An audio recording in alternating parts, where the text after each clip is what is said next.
welcome to another episode of the Chronicles of Mr. Pierre. I'm so glad to be joined by Mr. Parker. Mr. Parker, thank you very much for coming to the podcast.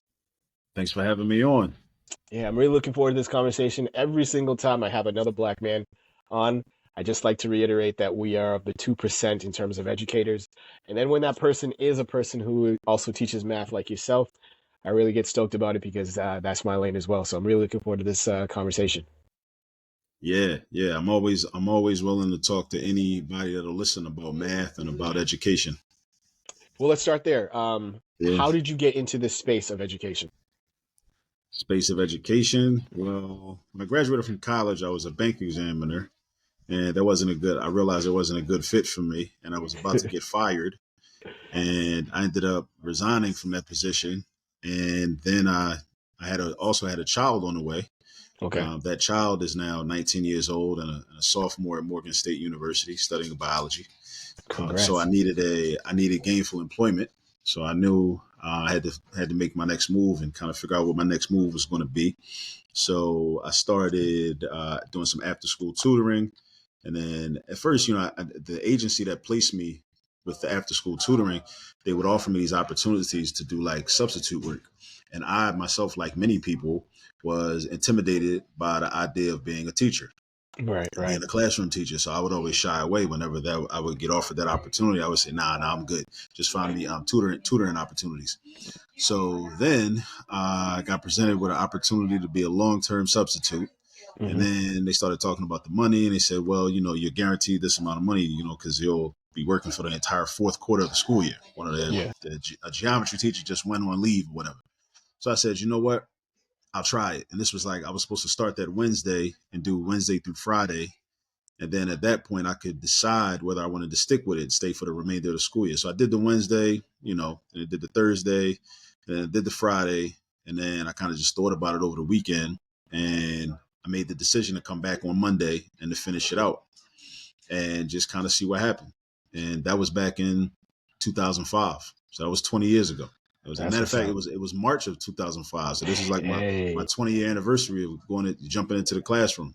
that's what's And it's up. kind of like so I started as a long-term sub, which is kind of a precarious position because you're a substitute, and typically substitutes have very limited responsibility. Your job is just to make sure nobody kills anybody, right? You're kind of like just a glorified babysitter, take role and whatnot.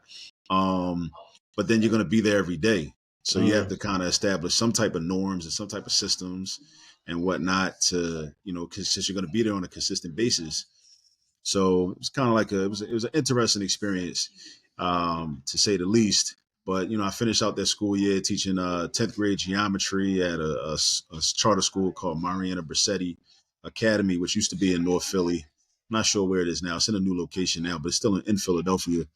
But that's how I got into education. And then that summer I ended up teaching summer school, and then the following school year, I just I found a full-time position, and I just kind of never looked back, and I just been teaching ever since. Nice. And seeing how it's been 20 years, what's been the thing that's kept you in education? Because there are a lot of folks who are choosing to dip out, and if they choose to do so, no shade to them. That's their prerogative, and for whatever reason why they're doing. But you have, it's been 20 years now. What's Yeah, kept you in this space, in this field? I think one of the main things that has kept me in this space is normalizing struggle mentally, right? So Yeah. I think that a lot of things that cause people to get burnt out, they look at it as if it's not to be expected, right? But one of the reasons that I expect it to be difficult, I expect it to be a challenge, or what I say is, I remember this. What is it? Most Def had this album called "The Beautiful Struggle." That's how I Yes. started looking at education. It's a beautiful struggle. Definitely is a struggle, but Yes. it's a beautiful thing. But that came from me studying, like reading a lot of books about African American history and African history, studying revolutionary movements, anti-colonial struggle, studying people like Kwame Ture and Bob Moses and Charles Cobb and Marimba Ani and people that were in the Student Nonviolent Coordinating Committee. And I'm like, they was going down, to Mississippi to try to, help, change the laws and, organize Black people to be able to vote and be able to have agency over their lives and not be exploited by racist white Mississippians. And they was doing this work on a regular basis. So it was like, for me, because I was studying I was so engrossed in that and studying that so deeply while I was early in my teaching career, that became the norm for me. I'm looking at it like, okay, well, this is what Black people have done. This is Yeah. what Black people need to be doing. Right. So all the, like, the inconveniences of, teaching in schools, and, whether they be charter schools or traditional public schools, or, having issues with students and issues with parents and issues with incompetent administrators or people that just don't like you and try to, make your job more difficult than it needs to be. All Right. those things started to like seem to pale in comparison. Cause I'm like, I've studied, I know what it's really like. I don't gotta, go to war with the Ku Klux Klan in this building. Like, I don't gotta, like, I'm looking at like, oh, this is what Kwame Ture and them was doing. Like, Yeah. for me, that's the norm. This is what Black men have done, right? Or, people that, Amilcar Cabral, struggling against the Portuguese for Portuguese for African liberation and Cape Verde Islands and Guinea-Bissau. Like, people, political prisoners. I'm studying like people like, and I'm in Philly, right? So I'm studying Yeah. Mumia Abu Jamal, and he was, at the time at that time in my teaching career, he was he was on death row. They've since changed his sentence, adjusted his sentence to a life sentence. But I'm just thinking about all these people while I'm teaching. So I have a different perspective on education, right? And on Yeah. my responsibility, as a Black man. So like, and like you said, like, no disrespect to anybody that gets burnt out or leaves the profession. But I think for me, I never really got burnt out, so to speak, because of, my frame of reference for Right. what my Right. expectation was, Yeah. and the necessity and the importance of education for our people that I've always been able to see. But it really, if there's one thing I can stress more than anything, absent Yeah. the reading is so key, and the study is so key. Absent the reading, I probably wouldn't have looked at education like that. Got it. I probably would have allowed those negative experiences that a lot of us have in schools, Hmm. um, to be, exacerbated in my mind. And I probably been like, nah, I ain't doing this. I ain't doing this Right. shit. You know what I mean? Yeah. Like, I gotta go, There were a couple things that you said that I was like, that resonated with me as well. Number one, as soon as you said the beautiful struggle, I thought of Mos, and I was like, was that his album or was that Talib Kweli's album? So I think it was Talib Kweli's album, The Beautiful Yeah, Struggle, but yeah, the two of them, Black Star, it's like they're yeah, one yeah, and the yeah. same. So as you started mentioning that, I was like, man, if I hadn't read certain things as well, not that being at school was the greatest of experiences, me growing up in Massachusetts, but I had read enough where after I graduated, moved down to Georgia, I was like, you know what? I would like that the younger versions of me, the 2.0s, the 3.0s, like to have a better experience of like, hey, see a Black man in front of them. And as we were saying right before we started recording, like we make up 2%, less than 2% now of teachers in the States that are in front of kiddos who look like us, which is a wild number to think. And so to know of individuals who had it a lot rougher than myself, again, gave that context of like, is this the best situation? No. But I've got it better, and I'm hoping to make it a little bit better for those who are coming after me. So listening to you say a couple certain things, I was like, yeah, that resonates with me. And I'm hoping that those who are in the beautiful struggle, if you will, who are just starting out to know like, hey, there are resources out there. And part of the reason for this podcast is to, hey, just put people in connection with others who are like, I would personally do this, or this worked for me. Did you know about this? So that there's a bit of a sense of community, so Mhm. that you don't feel as if you are this island unto yourself trying to go against all these ways. When it's like, no, no. There are other folks who have been through it, who are going through it. We can help each other out. So it's dope. It's dope to hear all of the things that you mentioned, and again, put that context in place so that whoever's listening or watching this like knows like, hey, it could be worse. Not to diminish what you're going through, but there are resources out there. There are people out there who are rooting for you and who can also assist. So, yeah, Yeah. I love, And you love to gotta, hear it. and what you also gotta kind of find your tribe. You Right. gotta find those people that can relate to you and relate to your experience and relate to your past experiences, and relate to your outlook, and relate to your educational philosophy. Yeah. And sometimes that requires work, You might have to like really get out there, join these different groups, or go to this, networking happy hour or whatever, or go to this organization or that organization, or go to a conference. You have Yep. to like, get some money up. And, if your principal doesn't see the value in the conference and doesn't want to take money out of the budget and, fly you out to this conference or that conference and pay for your hotel and your flight and all that, you might have to, say, you know what, let me save up some money and let me go on my own. Let me foot my own bill, take the days off. And because you never know who you're going to meet. You might even want to present. You might want to submit Hmm. a proposal and present some of Yeah. your ideas. And then you get in there, like, you think, because sometimes, you're in the classroom and you might be like, man, you're thinking about these things and these different ideas are coming into your mind. And you're thinking like, am I crazy? Am I the only one that thinks this?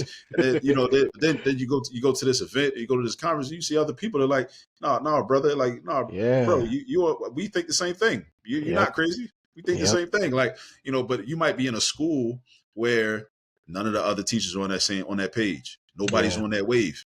And it might make you feel like, nah, let me just chill because I might be just, I'm too I far might, I out might there. be, I might be too far out there. I might be just out of Yeah. pocket. Maybe I'm just totally missing the mark. But then you meet other people that kind of, and like sometimes, I mean, it is a confirmation bias or like, what is it, like an echo chamber. And sometimes that Hmm. can be a negative thing, right? But then sometimes that can be positive because oftentimes if your ideas aren't validated, then you just start feeling like you're the one that's crazy.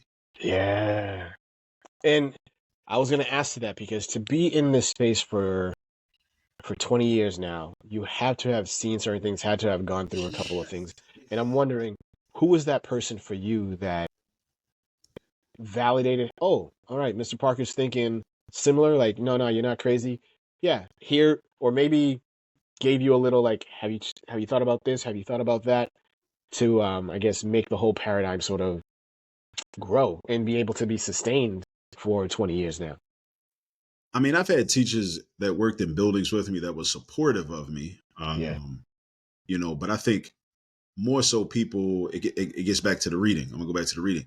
More so like reading the stories and the accounts of other educators. Okay. Like the African centered scholars, like the Asa Hilliards and the Jacob Carruthers and the Dr. John Henrik Clarks and the Dr. Benz and people like Barbara Sizemore or people that started independent schools. Yeah.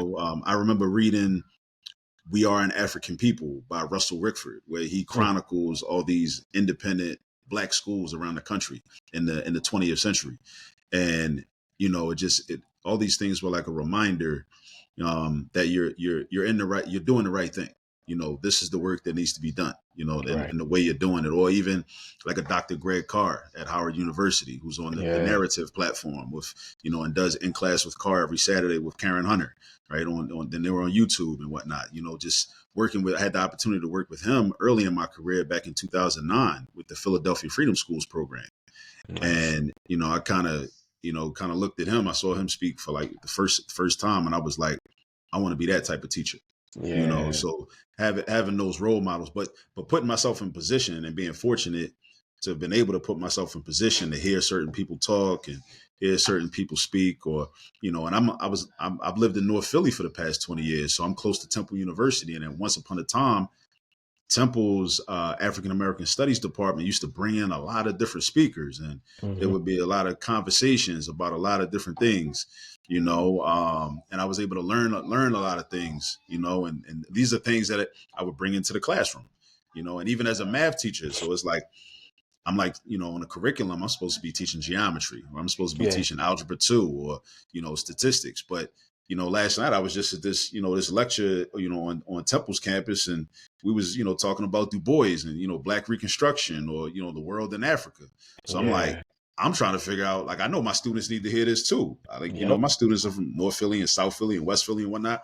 They need to know about this brother and his work, right? So I'm trying to figure out how to do it, like how to inject that into the curriculum and into my practice problems and whatnot. Um, but that's one of the things that motivated me for a long time. Figuring out how to do that and make that work. Is that something that you had to learn by yourself, or is there someone who you were able to like, oh, I watched them do it, and I'm not trying to mimic it, but I'm trying to tweak it so that it's more authentic to you. Nobody that I knew in real time. Yeah. Again, just, just studying other people that have, developed curriculum, and really studying like, um, I guess like more like African, traditional African forms of education. Hmm. Like even like if you're looking like people like Dr. Fukiel, the Congo Art of Babysitting, or like I mentioned, Asa Hilliard, like a lot of his Yeah. writings, about education, but African centered education. And so it led me to this teaching framework that I developed called Hystematics, where this simple definition of it is I use Black history to teach mathematics, and I use mathematics to teach Black history. Love And it. it's a framework that I developed back in 2019, but I wouldn't say that I really started using it in 2019 because I had been using it organically all throughout my teaching career since 2005. Right. But it was Right. in 2019 when a good brother named Dr. LeGarrette King, who's at SUNY Buffalo now, at the time he was at the University of Missouri, Yeah. and he had the Carter Center for, what is it, teaching race, and was the Carter Center for something, but he facilitates the Teaching Black History Conference every year.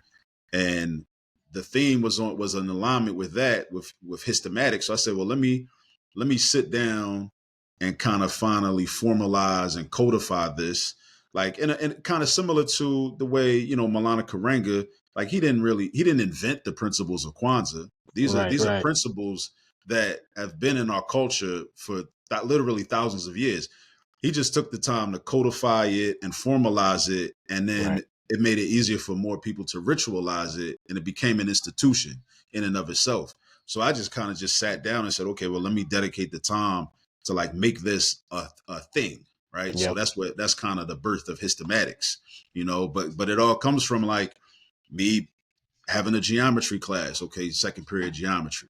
I'm supposed to teach about transversals and alternate interior angles. Cool, we can do that. But Yep.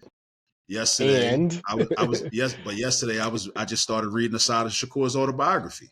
So I really want to. whoo, That's what I really want to talk about, and that's what yeah. I know my students really need to know. They need to Yep. know the geometry. Well, Yeah. definitely need to know the geometry.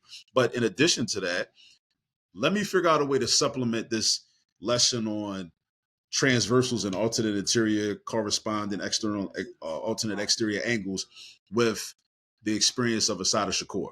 Let me Yeah. try to figure that out, right? So then, and I would try to figure out ways to do it, and that's where Hystematics comes from. If there's a person who is listening to this podcast and like, bet I want to do the same, Mr. Parker's already done the work. How do I add on to it, or how can I begin? If I'm a novice, first year teacher, you just got a lot on your plate. Having to come up with your own curriculum is too much. Where can a person get in contact with you, or is there a site where they're like, oh, let me see what he's already got done, for me to be able to pick it up from there? Yeah, so there's a few ways to do that. So I exemplify a lot of the work on my YouTube channel where I Awesome. provide math lessons and math lessons and math tutorial lessons, that are infused with Black history. Yeah. So I might come into the video, I may have a Fannie Lou Hamer T-shirt on. So Mm, but the goal of the video is we're solving systems of equations using the elimination method. But I got my nice. Fannie Lou Hamer T-shirt on. So before we get into that, we got to talk about Fannie Lou Hamer. We got to talk about the Mississippi Freedom Democratic Party in 1964. We got to talk about, her saying, her famously saying, nobody's free till everybody's free. We're gonna talk about her for like the first 60 seconds to maybe 2 minutes. And then Yeah. we're gonna talk about solving systems of equations and using elimination method and multiplying the top and the bottom equation by the numbers so the x's or the y's can cancel out. We're gonna get into all that, right? But we're gonna do both. So they can go to my YouTube channel. It's called All This Math. On social media, I'm All This Math on Instagram, on also on TikTok. I don't use. I plan to use TikTok more going forward. Yeah. My daughter, my 13-year-old daughter Asada, she's been telling me for like the past year, Dad, you need to go on TikTok. Like that's where the kids are, right? Yeah. For the add content on there. Also Facebook, All This Math. And I just came back from the South by Southwest EDU conference down in Austin, and I Sweet. realized that I need to grow up and start using LinkedIn more regularly because everybody's on LinkedIn. So I'm like, okay, yeah, for the work that I'm trying to do, I'm like, I got services and resources that I want to share with educators and Yeah. with other types of people in the education arena. So, but I need to be in the right spaces. I need to be on LinkedIn. So you can find me on LinkedIn, Akil Parker. I'm on LinkedIn. We'll make sure that all that information gets put on into the podcast notes. But I think this is a great example of like what you stated too, is like as educators, one, we got to know what's going to be the most effective. Because if you're holding on to something that I'm happy that you love it, but if it's not reaching your students, if it's not reaching the ears that it needs to, then it's just falling on deaf ears. And so for you to be like, all right, my daughter's telling me I need to go here on TikTok, but I also know that there are other more mature. There's another mature audience that's looking for my content as well, so I got to make sure Yeah, that I'm posting that on LinkedIn. I think that's great to any young educator or let me not say young, novice educator who is coming into the space. Is like you can have your tools, that's great, but the goal is you're trying to reach the students that are in front of you, whether those students be screen wise or literally like in front of you. So you got to know like, all right, where are they? What are they into? What's gonna be the hook that gets them to be like, oh, okay, you got my attention. Now I can learn angle side or side angle side and what else yeah, yeah, I need to postulate and whatnot for it to be effective, because you could have you could have it all, but if no one's listening to it, it's not really doing any good. So I think that's a great mindset to have of like, all right, I may need to shift the way I'm delivering. I may need to also shift where and how I'm delivering whatever it is that I'm delivering. So dope, dope, yeah. dope. Now, usually when I ask this question, a lot of folks push back and they're like, "Nah, Mr. Pierre, I'm more of an audible type of person." But just listening to this first part of the conversation, I mean, you were dropping books left and right that folks. I'm trying to write it down too. Like, all right, I got this one, I got that one, I know this one. Yeah, Is yeah. there a book? But because of you dropping so much, I'm gonna say, could you give us 3 books that you would highly recommend for a novice teacher, a veteran teacher, and then another book that's like, you know what, this is just a dope book to read. 3 books. Definitely. So as a black male teacher, Yes. I recommend books that have helped me significantly. One of them would be The Miseducation of the Negro by Yes. Dr. Carter G. Woodson. I definitely say you gotta go there. Um, Different books about political commentary and revolutionary literature. Like I'll say the title of the book is explicit. I'll just Okay. say H. Rap Brown, or formerly known as H. Rap Brown, Jamil Alameen, Imam Jamil Alameen. Shout out to him. He's a political prisoner currently. Mhm. His autobiography, his first autobiography that he wrote like in the 1970s.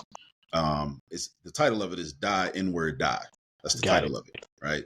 That book really opened up my eyes to a lot because his political commentary and his political critique of Western society, his analysis of monopoly capitalism, it really made me, and the way he delivers it in a very plain way, which is also why I'm a fan of my youngest child, the young brother that was making noise in the beginning. His name is Kwame. He's named after Kwame Ture, formerly Nice. known as Stokely Carmichael. So Mm. H. Rap Brown and Kwame Ture used to run together. They were in SNCC. They were in SNCC together, Yep. and but the way they deliver, like they provided analysis, which made people think in the 60s and the 70s, but also their delivery was such that, they were like two brothers on the corner. They could have been two Yeah. brothers, we just in the bar, just chopping it up. Yep. But they were well studied and well read, and they loved black people and they wanted us to Yeah. win. Right. So studying a lot of that content. So I would say, I don't even know if I can narrow it down to 3. I mean, Asada does that too. Asada, her autobiography, she does that too. You Yep. know, H. Rap Brown, Die Inward Die, and then even with Kwame Ture, I would say Stokely Speaks. It's a Okay. collection of speeches from the 1960s and 1970s. A lot of all those things, and somebody might be watching this and be expecting me to give books about pedagogy and whatnot, and I'm like, the pedagogy is cool. You need to know that, but this you'll have plenty of time for that, right? Right. Especially if Agreed. There's going to be on the job training, right? Yeah. But a lot of what happens is, as teachers, a lot of us, and I started out like this. I started out like this too. I was more of a company man, right? Mm-hmm. Just, okay, here's the curriculum. Just, teach the kids this and this, and I start to realize, like, this doesn't work, right? And then I realized, or at least for the goals that I have, I want them to be educated and become productive members of society, have agency, be able to contribute to their community, Yeah. protect their community. But this curriculum and what is expected of us is not going to lead to that. Yep. But then you got to realize, like, wait, these people know that this isn't going to lead to that, because there are powers that be that don't want that to happen. So then Exactly. then you realize that, because you hear a lot of people say, "Oh, the system is broken," and then you realize, like, no, wait, no, it's not broken. It works perfectly. It's It's highly doing efficient. exactly what it's supposed to be doing, what they Right, created it for. Yeah. right. So then this is why I advocate for people, for teachers, to become more politicized and read those types of books, because then you realize what you're really involved in. Mm-hmm. You realize what you're up against.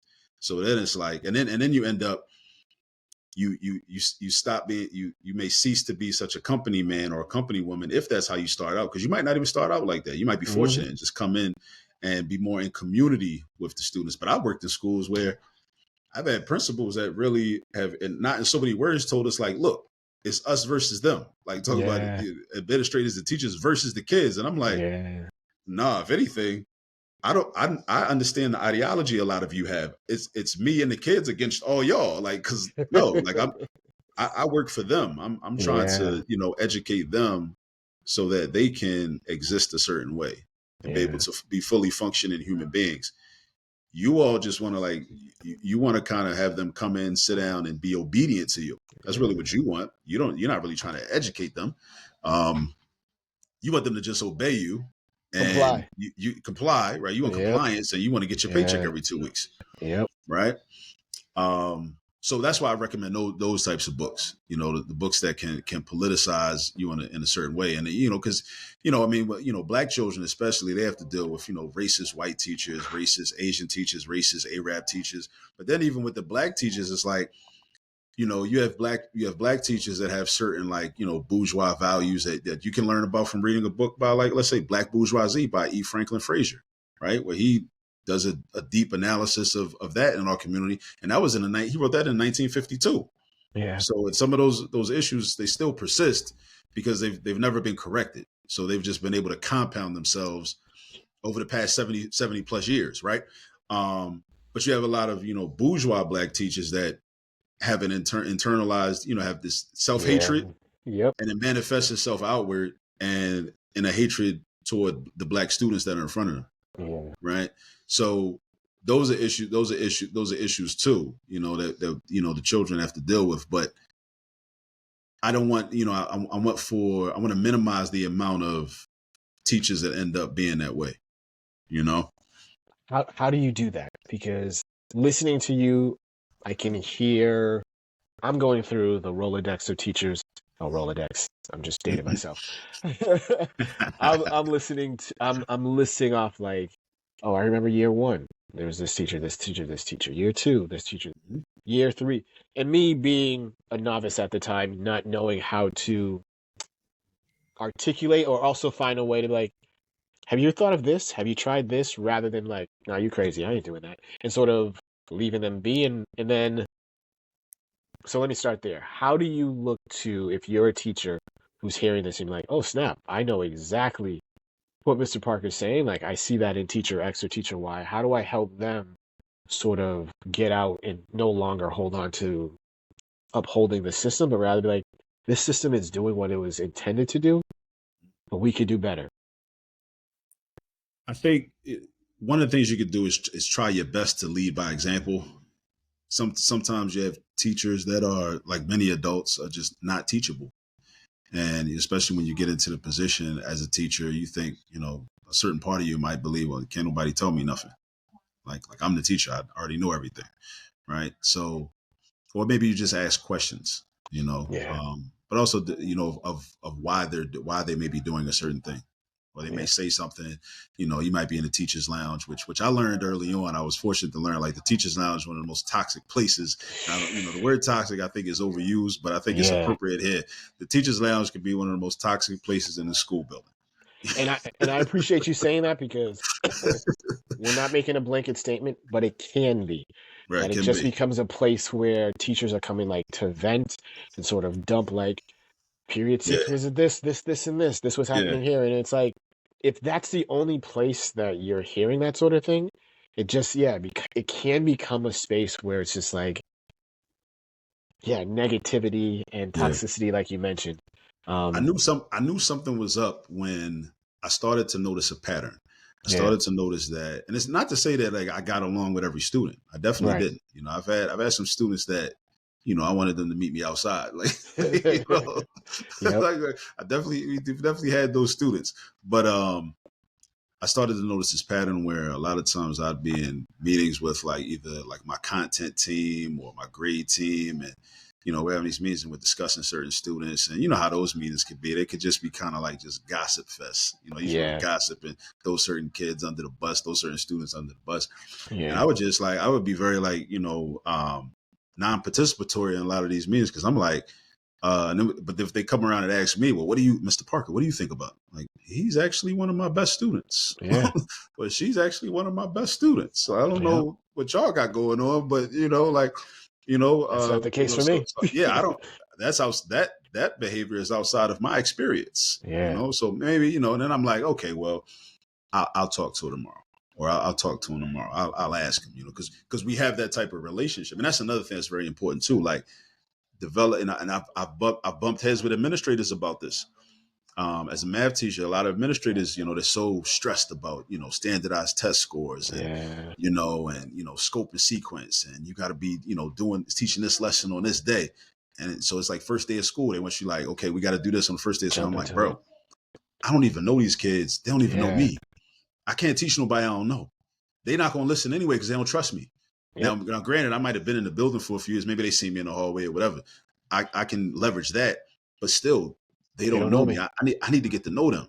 So Yeah. we gotta calm down. And then again, like, even if when we start to really get into the curriculum and get into the thick of it, if I recognize that, okay, there's some deficiencies and I got to remediate, okay, we need to run that back. So now we may not be following the scope and sequence. We may be off because I had to reteach how to multiply fractions, Yep. because a significant number of my students, and it might be a ninth grade, 10th grade class. Oh, y'all forgot how to multiply fractions. Okay. Well, we can't factor quadratics if you don't know how to multiply fractions. Like, Yeah. and a lot of times we have administrators that aren't very mathematically proficient themselves, Yeah. content wise, Oh. let alone pedagogically. Yeah. So you can't tell them, they don't want to hear that.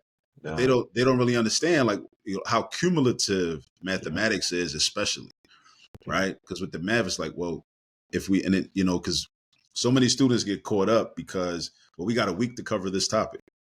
All right. Well, I didn't get it in a week. I might have been Yeah. absent one day, whatever. Don't let you be at a school where there's block schedules. Right. Block schedules, you miss a day, that's like missing 3 days, Right. three regular days, right? Ooh. Yeah.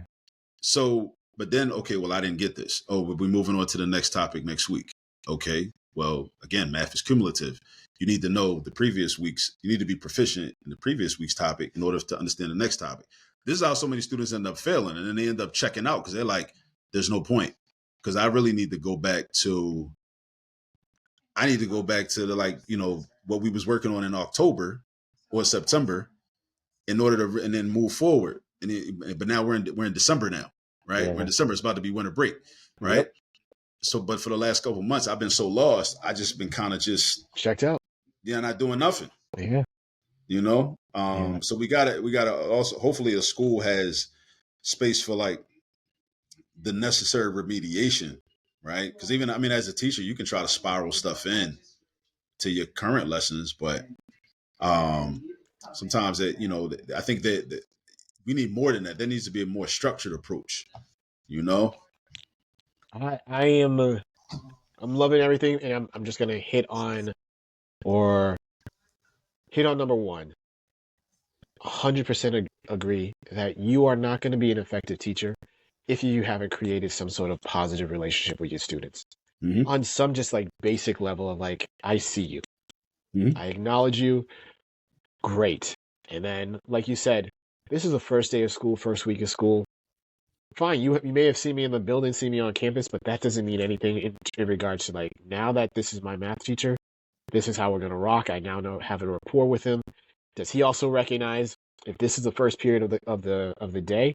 I might be a little bit tired. If it's the last period of the day, is it before lunch? After? So all of that plays into how you're doing as a young person, and as an adult to hopefully be self-aware that this plays into it. And then number two, having an admin that is supportive of you, that knows like, all right, this scope and sequence is all theoretical.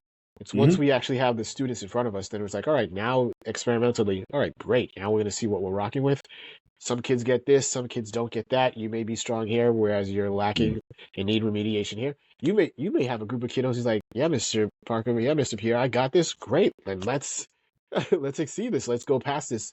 Right. Where we thought it was going to take a week, maybe it takes only a day or two, and you are able to assess them and see that, yeah, they've got it. We don't need to spend a whole week on this because that too is going to bore the heck out of you. Like, yo, why am I doing this over again? Right. Right. Right. Let me check out. So, all those things I love to hear. And if you are a novice teacher listening to this podcast or watching it, hopefully you'll be able to advocate for your students and advocate for yourself. Like, hey, yo, I'm the one in front of these kids, in front of these young people every day. Trust me.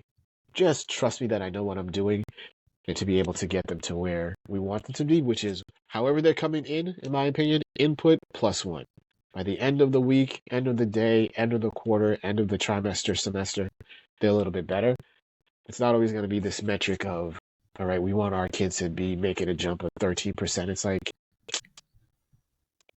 you're not living in the real world, in my opinion, of wanting just sort of this blanket for all the kids, since all the kids are so unique in regards to where they are mathematically speaking. Yeah. So I love to hear it. This for me, this question, this last question, if you will, is because again, dated myself when I said Rolodex. I love to ask my guests about music, and already you touched on two of my favorite artists of all time in regards to Yasin Bey, aka Mos Def, and Talib Kweli. But if you were to make a playlist um, of your top five, and it can be more than that, um, either top five songs, top five artists, top five albums, what would be on Mr. Parker's playlist if we were to ask him today? Also knowing, hey, in 2 hours, 2 weeks, 2 days, this could change. I could have another one Yeah. for you, Yeah. uh, depending on Yeah. the context and the situation. But who would be on your playlist right now? The songs is a more difficult task. I can throw some artists out there. Okay, For a long time, Nas has. If I had to say, Nas was probably my favorite rapper. Right. Nasir For a Jones. long. Okay, I love it. Yeah. Yeah. At a younger age, I probably put like KRS-One in there. Probably put Okay. KRS-One in there. From years ago. A lot of his stuff. But then it depends on what type of mood I'm in. Like I kind of I'm able to I find myself repurposing a lot of rap music. Yeah. When I say that I mean that like a lot of the cocaine rap, right, that I grew Ah. up on, right? Because when I was a teenager, I wasn't thinking about like the negative impact and the detriment that it would have to the community because so many of people my age that lack discernment. I think all of us lack discernment, but like I was college bound, so Yeah. it was not realistic for me to actually think about actually living the life that some of these like rappers were talking about on these Right. songs, Right. right? In this cocaine rap or trap music. But for a lot of people, that was a reality for them. Yeah. But what I've done, but the music still has value because of like the beat, the flow, the cadence, and even some of the ideas. Like Yeah. again, I find myself repurposing a lot of it, and especially like with being an entrepreneur and running all this math and just being very aggressive about wanting to teach math to the entire Black community. It's almost like how a lot of the songs are about, I got this product, I'm gonna get it to everybody. Like, I'm gonna, they're gonna do everything in their power, like almost like the whole 50 Cent "Get Rich or Die Trying." Right.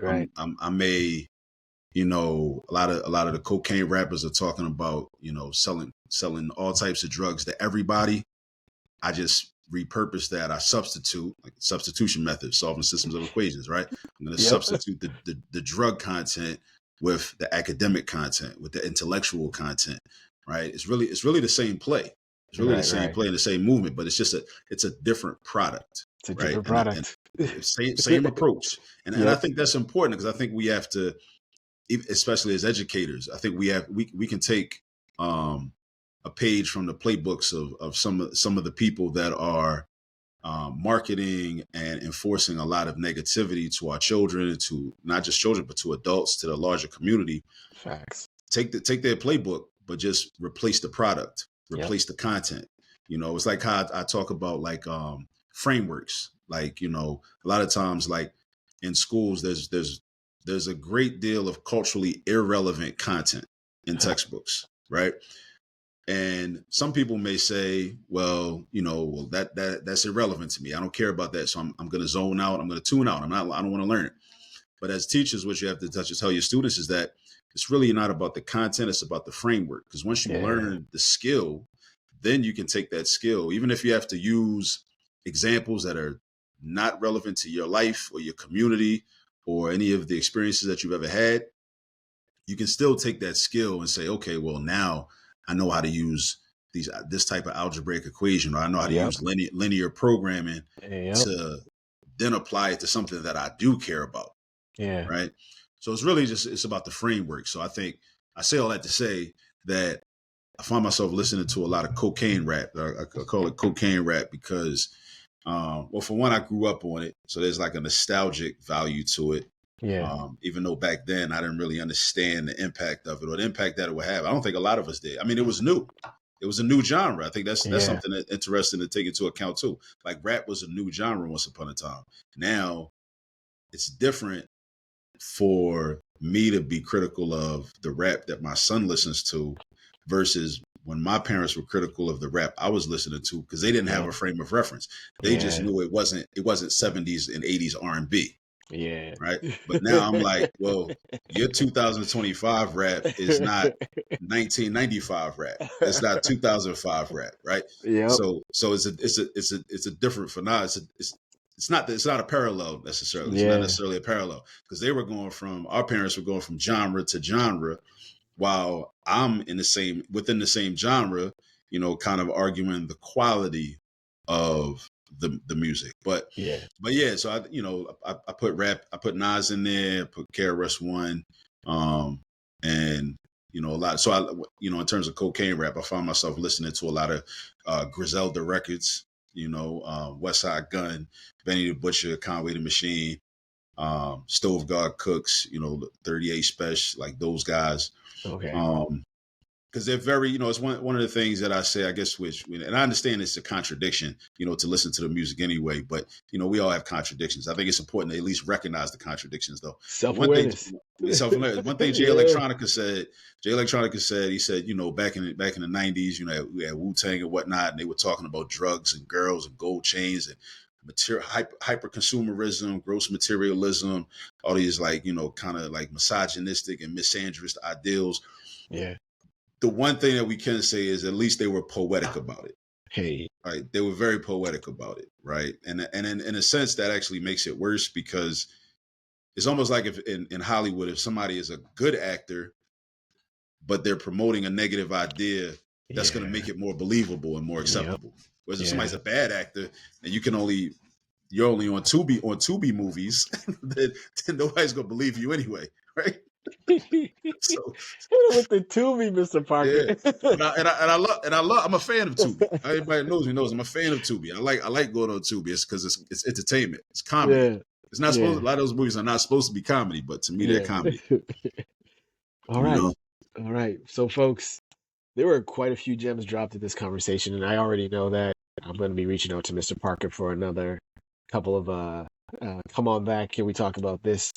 Um, but he mentioned number one, you have to be aware of how you are distributing the product, if you will? Is it going to be on TikTok? Is it going to be on LinkedIn? Is it going to be on Facebook? Is it going to be on YouTube? And how that translates to the classroom is, how are you presenting whatever you're presenting to your students? How's it going to hook them? How's it going to engage them? How's it going to keep them attentive to what it is that you're trying to deliver? And that's on you. You got to make it, you got to do it in such a way that they keep on wanting to come back. And when they're not away, when they're not in front of you, they're like, oh, I remember Mr. Parker taught me this, this, this, and this. This is how I can apply it. Because ultimately, as a teacher, that's our ultimate goal is, hey, whatever we are teaching, we're hoping that when our students are not in front of us, they remember something. So, Mr. Yeah. Parker, I feel you. Thank you very much. Yeah, thanks for bringing me on, man. Yeah. I enjoy this conversation. Like I said, I'll talk to anybody about math and education, anybody that will listen. But I enjoy the dialogue though. That's the difference. The thing I appreciate too is, as a middle school teacher listening to you, I'm like, oh, this is exactly what the kids are going to need. My students are going to need in a couple of years. Mm-hmm. Great. How can I, as a middle school teacher, lay the groundwork so by the time they get to you in high school geometry, algebra 1, 2, calc, pre-calc, trig, whatever, that it's like, oh, all right, I've had this new rap isn't what it is for me, but I can pick up, oh, you're sampling off of this song, which was sampled off of this 70 songs, which was sampled off of this 40. It's like, all right, we see that sort of gradual incrementation of like, all right, there's a note here that I'm familiar with, even if I'm not understanding the all right, that's not my cup of tea, but at least I can see that you're sampling, you're taking off of you're sampling someone who I'm familiar with, so I can it's almost like all right, it's almost like you're taking a derivative, then you're taking a second derivative, then you're taking the third derivative, and exactly. Yep. Awesome. Folks, I really appreciated this conversation, Mr. Parker. Again, thank you very much for coming through. If you are listening to this, if you're watching this, please check out All This Math on all the platforms. You'll find Mr. Parker there. I'm Mr. Pierre, the Chronicles of Mr. This has been another episode. Thank you very much for listening and watching, and we're out. Peace.